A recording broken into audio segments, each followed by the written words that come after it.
Najveći proizvođači šljive u središnjoj Bosni punom parom rade u svome voćnjaku koji na 2 lokacije broji oko 1700 stabala. Pored šljive imaju jabuke, kruške, razno povrće. Braću Frano i Tadiju Šamija iz Viteza zatekli smo kako orezuju šljive za bolji urod. Dok ne smrzava, može se raditi.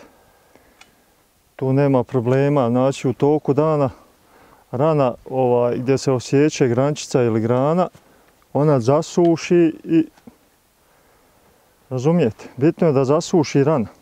Koliko stabala treba obraditi, odraditi? Pa oko 1700-800 komada plus domaći naša požigača plus jabuka plus ima kruške negdje oko 300 komada.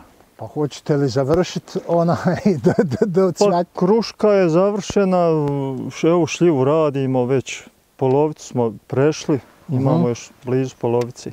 Aha. Tako da, ali imamo poslije ove skloniti grane i to. A šta s granama radite? Pa ovo bilo dobro da ima neko onu mašinu to bi sve moglo ići za pelet i to, ali nemaš ti ko kad mi nismo još savremeni svijet dostigli, ni do koljena, kamoli više. Šta poslije ovog orezivanja ide? Jedan dio grana u snopove kad pečemo rakiju iskoristimo umjesto drugog drveta i tako. Ali ne mislim kad je voćnjak u pitanju. Pa što se tiče voćnjaka mi ne pršemo nego li samo u cvatu. Hoće li biti đubrenja, okopavanja? Pa đubrenje smo jedan dio završili, naredne godine drugi dio ide tako iz godine u godinu, mijenjamo parcele po parcelu, stalnjak ide. Jeste li bili zadovoljni prošlogodišnjim urodom? Jesmo ekstra zadovoljni s tim što nismo zadovoljni sa vremenskim prilikama i neprilikama sa sušom koja je zadesla prošlu godinu. Tako da je šljiva kalirala vremenski. Dok se brala, nije se moglo sve stići obrat na vrijeme. Tako da je šljiva kalirala i izgubilo se i na kilaži i na tonama. U pomoć braći Šamija došao je i Nizozemac Roše, koji se nastanio u Nadiocima kod Viteza, a svoj prvi susret sa Franjom i Tadijom opisao je ovako. My name is Roše Reinierse. I'm from Holland, and I came into Bosnia in October, and I had a house on top of the hill in Nadioci. And the first night I came here, I had my little prikolica behind the car, and well, I was in low gear and I didn't know how to climb the hill, so it stopped halfway the hill, and problem. So Franjo and Tadija, they came walking slowly up the hill, polako, to check if I need help. And well, couldn't get it loose, couldn't get up the hill with the prikolica. So they got their tractor and helped me with everything. And I didn't know these guys. That was your first contact? That was the first contact. And well, there was it was special for me because I'm from the Holland, and in Holland it's not common that people that don't know each other spend an hour helping each other with this problem. So that was the first meeting with Frano and Tadija. Pa da sam se umorio nismo davno ni došli raditi. Jutros je bilo prilično hladno. Pa počeli smo raditi ovdje ovu baštu prije 3-4 dana. A onaj dio tamo drugi smo možda i prije 20 dana počeli raditi. Koliko vremena vama treba da završite orezivanje ovog velikog voćnjaka? Sve zavisi od vremenskih prilika. Vrijeme kad dozvoljava, dođemo, radimo. Kad je hladnoća, ne radimo. Jer ne možeš tad ni raditi obrezivanje zbog hladnoće. Vi ste se vjerovatno izvještili, ima li puno posla na voćkama da treba ukloniti te vodopije? Pa ima prilično. Pošto prilično su šljive nahranjene sa stajnjakom. Pa one bujaju još i dalje, iako su već odrasle i po zgranama sve su prilike da ćemo ih spaliti. Nemaš kud sa njima jer to nam je sad najlakše. Ali bilo bolje da dođe neko pa da i lijepo izmelje i pretvori u sječku ili u pelet? Pa normalno, jest. Vi to ne možete, je li tako? Pa ne možemo, nemamo ni mašinu za to stvari. A jeste li uspjeli šta prodati? Sve da smo imali još 3 puta toliko, sve bi se prodalo. Je li moguće? Pa zašto je bila takva potražnja za šljivom?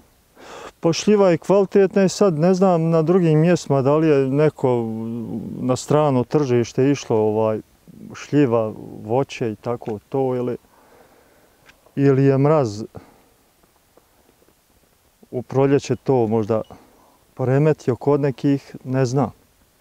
A je li išla u prodaju kao konzumna šljiva ili sve za rakiju? Pa išlo, jedan manji dio išao za rakiju, a ostalo išlo za preradu. Za Banja Luku je otišlo blizu 10 tona. Kruška otišla za Banja Luku, svaj plus šljive blizu 10 tona. Odakle su sve ljudi dolazili, zvali? Pa zvali su od Prijedora, pa malte ne, iz Hrvatske dole od Istre dole, negdje na jednom mjestu je bio čovjek jedan.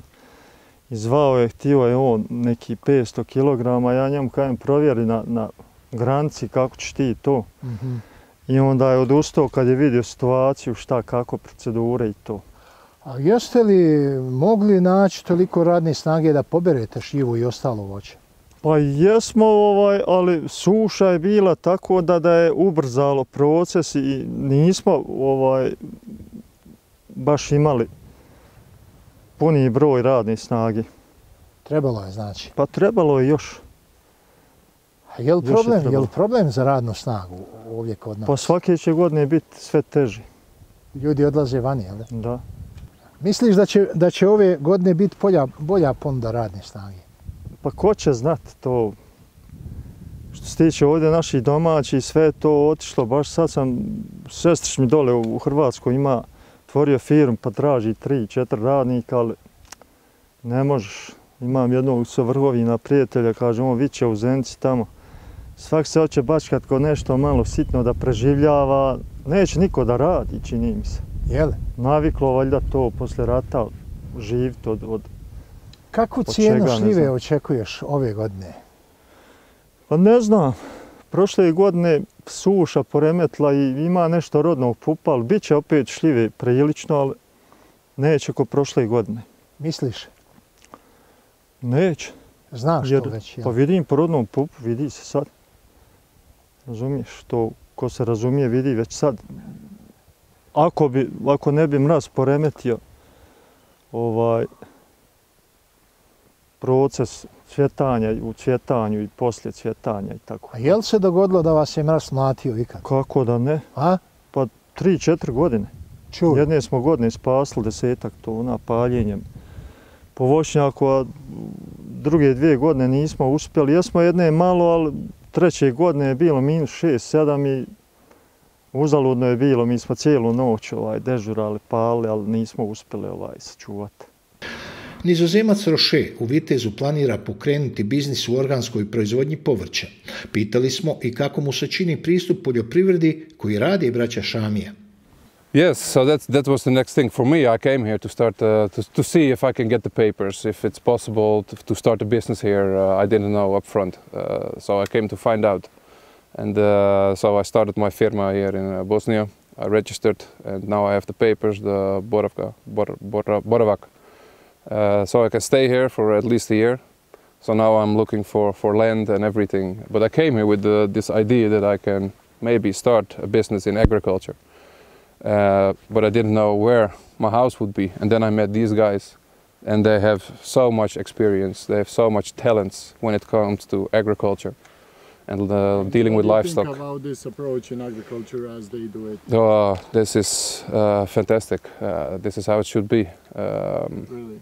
Yeah, so no chemicals, no, just everything very natural, very organic.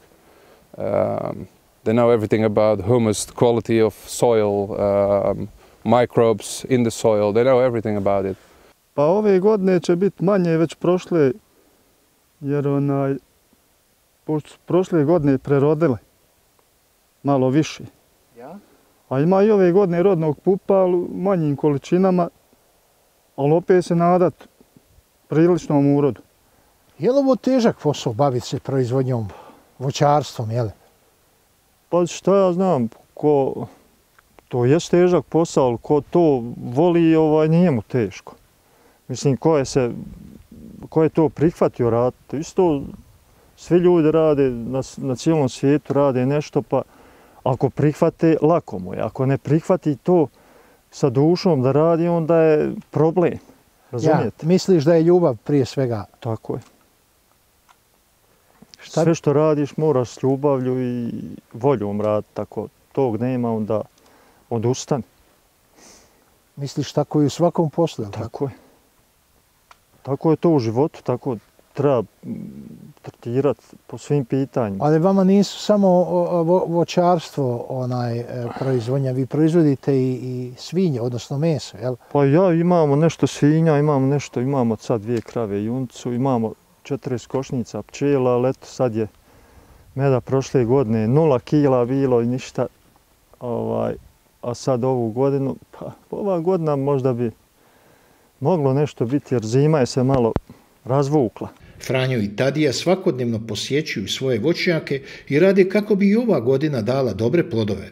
Ako ne bude mraza, kažu oni, bit će šljiva, kako za sokove i džemove, tako i za domaću šljivovicu.